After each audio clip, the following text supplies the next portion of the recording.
A semiconductor diode, as shown in the figure, is basically a PN junction with metallic contacts provided at the ends for the application of an external voltage.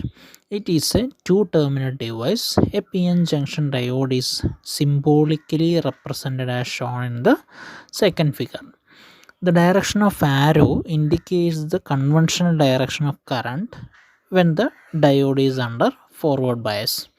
The equilibrium barrier potential can be altered by applying an external voltage V across the diode. The situation of PN junction diode under equilibrium without bias is shown in these figures. When an external voltage V is applied across a semiconductor diode such that P side is connected to the positive terminal of the battery and N side to the negative terminal of the battery, it is said to be forward biased.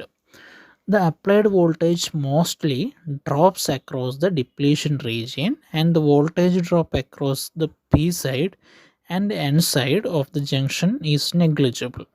This is because the resistance of the depletion region, a region where there are no charges, is very high compared to the resistance of N side and P side.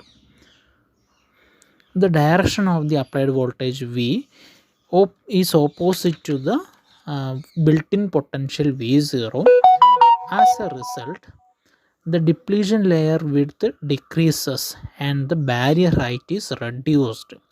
The effective barrier height under forward bias is V0 minus V.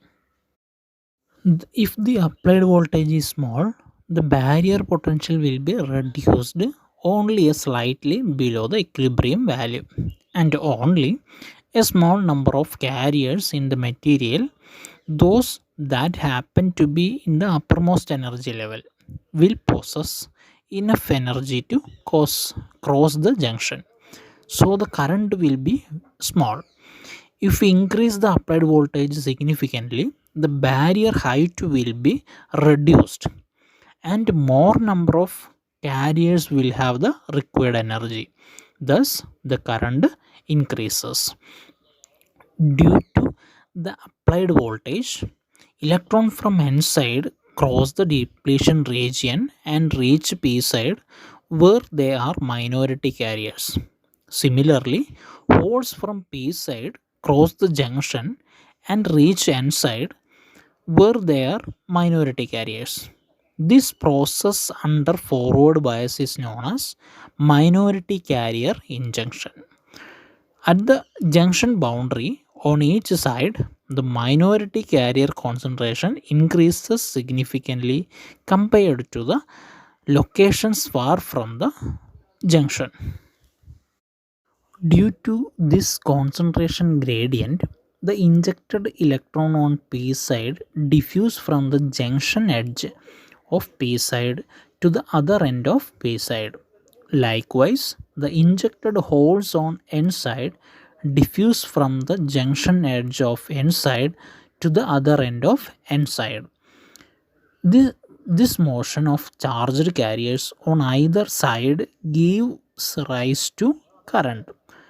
The total diode forward current is the sum of whole diffusion current and conventional current due to electron diffusion.